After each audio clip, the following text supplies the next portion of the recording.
నమస్కారం LK news కి స్వాగతం. దయచేసి అందరూ మన ఛానల్ ను సబ్స్క్రైబ్ చేసుకోండి. ఛానల్ నచ్చితే లైక్ చేయండి, మీ స్నేహితులకు బంధువులకు షేర్ చేయండి. ఇక వార్తల్లోకి వెళ్తే, మైనర్ బాలరు నగరంలో వివిధ ప్రాంతాల్లో 10 లక్షల రూపాయలు పైగా విలువ చేసే బంగారు, వెండి నగలు చోరీ చేశారు. చాకచక్యంగా టెక్నాలజీ ఉపయోగించి దొంగతనంకు పాల్పడుతున్న వైనం చూసి డిఎస్పీ రాజా ఆశ్చర్యపోయారు. యూట్యూబ్ చూసి ముగ్గురు మైనర్లు దొంగతనం చేయడం నేర్చుకున్నారన్నారు. ఇటీవల మచిలీపట్నం పోలీస్ స్టేషన్ పరిధిలో పలుచోట్ల దొంగతనాలకి పాల్పడిన మైనర్లను పోలీసులు అదుపులోకి తీసుకున్నారు. చోరీకి పాల్పడిన బంగారం, వెండి విలువ 10,20,000 రూపాయలుగా పోలీసులు నిర్ధారించారు. శ్రీనివాస్ నగర్ కాలనీకి చెందిన మైనర్లు చోరీకి పాల్పడటం అందర్నీ ఆశ్చర్యానికి గురిచేసింది. దొంగతనంకు పాల్పడిన మైనర్లను అదుపులోకి తీసుకుని విశాఖపట్నం జువైనల్కి తరలించారు. జువైనల్ కాంప్లిక్ట్ విత్ లా క్రింద మైనర్లను విశాఖపట్నం తరలిస్తున్నట్లు డిఎస్పీ తెలిపారు. ఈ సందర్భంగా డిఎస్పీ రాజా మాట్లాడుతూ, మైనర్లు దొంగతనాలు చేస్తూ వచ్చిన డబ్బులతో జల్సాలు చేస్తూ తప్పించుకు తిరుగుతున్నారన్నారు. వారి కదలికలపై సమాచారం అందుకున్న పోలీస్ శాఖ సిబ్బంది ప్రత్యేక బృంద పర్యవేక్షణతో అత్యంత చాకచక్యంగా సదరు మైనర్లను అదుపులోకి తీసుకోవడం జరిగిందని, సుమారు 10 లక్షల రూపాయల విలువైన బంగారు, వెండి వస్తువులను స్వాధీనం చేసుకున్నట్లు తెలియజేశారు. మైనర్ల దొంగతనాన్ని ఛేదించిన పోలీసులకి డిఎస్పీ రాజా ఒక్కొక్కరికి 5,000 రూపాయలు రివార్డు అందించారు. Robertson Peta SI S Babu, Machilipatnam SI B Prabhakar Rao, Machilipatnam constable B Srinivasarao, Bandar sub division crime సిబ్బంది J Srinivas, K Srinivasarao, G Koteswararao, G రామకృష్ణలను డిఎస్పీ రాజా ప్రత్యేకంగా అభినందించి రివార్డులు అందించారు. స్పెషల్ టీమ్ ఫామ్ చేశాను. ఈ స్పెషల్ టీమ్ కు వచ్చిన మొబైల్ ఇన్పుట్ ఆధారంగా ఒక ముగ్గురు పిల్లలు ఎవరైతే 9వ తరగతి చదువుతున్నారో శ్రీనివాస నగర్ కాలనీకి సంబంధించిన ముగ్గురు పిల్లల్ని అదుపులో తీసుకోవడం జరిగింది. వాళ్ళని విచారించగా వాళ్ళు బెట్టింగ్లకు అలవాటు పడి, హైఫైర్ అనే game, mobile game, as well as cricket బెట్టింగ్లకు అలవాటు పడి, ఆ డబ్బుల కోసం ఏం చేద్దామని చెప్పేసి, దొంగతనాలు ఎలా చేయాలని చెప్పేసి నేర్చుకొని, యూట్యూబ్ చూసి ఈ తాళాలు పగలగొట్టడం నేర్చుకొని, సాయంత్రం 7 గంటల నుంచి 9:30 సమయంలో ఇంట్లో వాళ్ళు మళ్ళీ రాత్రి ఎక్కడికి వెళ్ళామని అడగకుండా సాయంత్రం పూట 7 నుంచి 9:30 సమయంలో పిల్లలు వెళ్ళటం, ఎవరైతే ఇళ్ళు తాళాలు వేస్తున్నాయో వాటిని అక్కడున్న దగ్గరలో ఉన్న రాడ్డుతో కానీ లేకపోతే వాళ్ళు తెచ్చుకున్న రాడ్డుతో కానీ పగలగొట్టడం, ఆ ఇంట్లోకి చొరబట్టడం, అక్కడున్న బంగారము, వెండి, డబ్బులు తీసుకెళ్లటం, ఆ బంగారాన్ని మళ్ళీ అనుమానం రాకుండా ఆ చైన్ ఏదైనా ఉంటే దాన్ని కట్ చేసి ఎవరైనా తెలిసిన పెద్దలకి ఇచ్చేసేసి, మా ఇంటి దగ్గర నుంచి తెస్తున్నాం బంగారం, దీన్ని కొంచెం అమ్మ పెట్టండి అని చెప్పేసి అమ్మి దాన్ని డబ్బులు చేసుకొని ఆ డబ్బులు మళ్ళీ క్రికెట్ బెట్టింగ్ లో వాటిలో పెట్టడం ఇది జరిగింది. దీన్ని మనం ఛేదించి 100 గ్రాముల బంగారము, 700 గ్రాముల వెండిని రికవరీ చేయడం జరిగింది. ఈ ఛేదంలో మనకి సహాయపడిన క్రైమ్ టీం ఎవరైతే ఉన్నారో లెడ్ బై ఏఎస్ఐ శ్రీనివాస్ గారు, రామకృష్ణ, వీళ్ళందరికీ రివార్డు ప్రకటించడం జరిగింది. And on behalf of police మేము పబ్లిక్ కి, పర్టికులర్ గా తల్లిదండ్రులకి ఒకటి అప్పీల్ చేస్తున్నాము. 9వ తరగతి పిల్లలు కదా, 10వ తరగతి పిల్లలు కదా, వాళ్ళకేం తెలియదు అనుకోకండి. వాళ్ళ క్రైమ్ నాలెడ్జ్, క్రైమ్ ఇన్వాల్వ్మెంట్ అని చెక్ చేయాల్సిన బాధ్యత మందే. ప్రతి ఒక్క తల్లిదండ్రి, టీచరు పిల్లోడు ఏం చేస్తున్నాడు అని చెప్పేసి ఖచ్చితంగా మానిటర్ చేసుకోవాలి. మానిటర్ చేసుకుని ఎటువంటి మీకు సస్పిషన్ అనిపించినా కానీ పోలీస్ వారిని ఆశ్రయించాలని చెప్పేసి మీడియా పూర్వకంగా మేము తెలియజేస్తున్నాం. Thank you. వాళ్ళ ఇన్వాల్వ్మెంట్ ఉంది. ఇంకొక 4-5 అటెంప్ట్ చేశారు, అక్కడేం పోలేదు కానీ అటెంప్ట్ చేయడం జరిగింది. ఈ 4 దొంగతనాల్లో ఇన్వాల్వ్ అయ్యారు.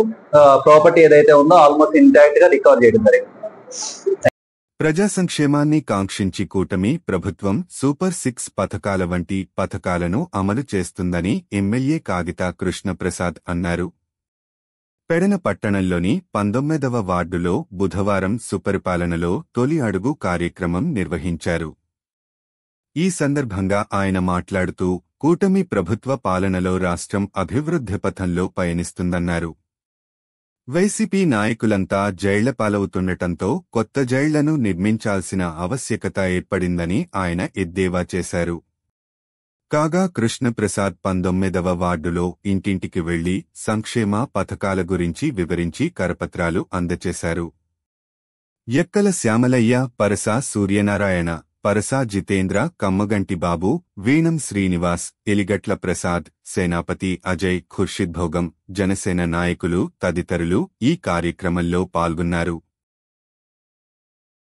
అభివృద్ధి కార్యక్రమాలను చూసి ఓరవలేక వైసీపీ నాయకులు ఇష్టారాజ్యంగా మాట్లాడుతున్నారని, రానున్న కాలంలో వైసీపీ తుడిచిపెట్టుకుపోతుందని రాష్ట్ర గనులు, భూగర్భ వనరులు, ఎక్సైజ్ శాఖ మంత్రి కొల్లు రవీంద్ర అన్నారు.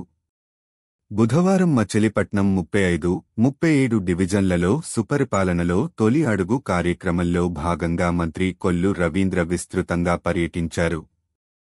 సచివాలయాలను సందర్శించారు. పాఠశాలలను పరిశీలించారు. ప్రజలకు ప్రభుత్వ పథకాలు సక్రమంగా అందుతున్నాయా లేదా అని అడిగి తెలుసుకున్నారు. కూటమి ప్రభుత్వం అధికారంలోకి వచ్చిన తరువాత ప్రజలు స్వేచ్ఛా వాయువులు పీలుస్తున్నారన్నారు. తల్లికి వందనం, ఉచిత గ్యాస్ పథకాలు పకడ్బందీగా అమలు చేశామన్నారు. ఆగస్టులో ఉచిత బస్సు, అన్నదాత సుఖీభవ పథకాలు అమలు చేస్తామన్నారు. మచిలీపట్నంలో మైనారిటీ వర్గాలు ఎంతో సంతోషం వ్యక్తం చేస్తున్నాయన్నారు. బందరు పోర్టు నిర్మాణం పూర్తయితే మచిలీపట్నంలోని నిరుద్యోగులకు ఉపాధి అవకాశాలు కల్పిస్తామన్నారు. ఈ కార్యక్రమంలో corporator Chittajallu Nagaramu, TDP senior నాయకుడు Gorrepati Gopichand, market yard chairman Kunche Nani, నగర టీడీపీ అధ్యక్షుడు లోగిశెట్టి వెంకటస్వామి, కార్యదర్శి బచ్చుల అనిల్ కుమార్, టీడీపీ నాయకులు బాజాని, ఖాజా, ఎన్డి ఇలియాస్ పాషా, అజీం తదితరులు పాల్గొన్నారు.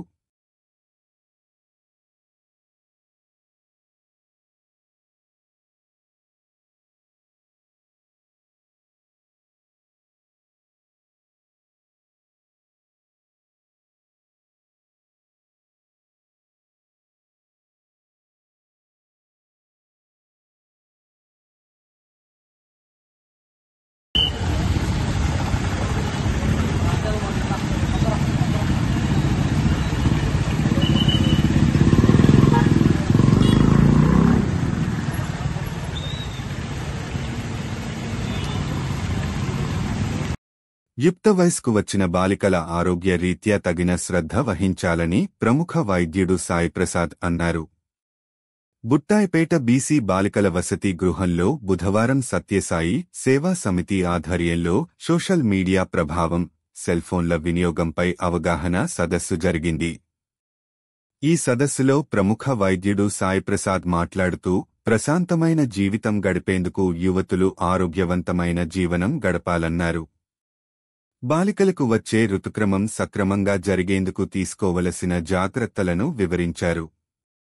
ఈ సదస్సులో doctor Veeranki Rajeevi, doctor Nikhila, doctor Shruthika, hostel warden Anithakumari, Pothukuchi Varaprasad, Kotte Nagamani, Rukmini, Rajeswari, Nagamani తదితరులు మాట్లాడారు. గ్రామీణ ప్రాంతాల్లోని రైతుల అభివృద్ధిపై సీఎం చంద్రబాబు ప్రత్యేక దృష్టి సారించారని కృష్ణా జిల్లా తెలుగు రైతు అధ్యక్షుడు గోపు సత్యనారాయణ అన్నారు. బందరు మండలం కానూరు గ్రామంలో బుధవారం సుపరిపాలనలో తొలి అడుగు కార్యక్రమం నిర్వహించారు.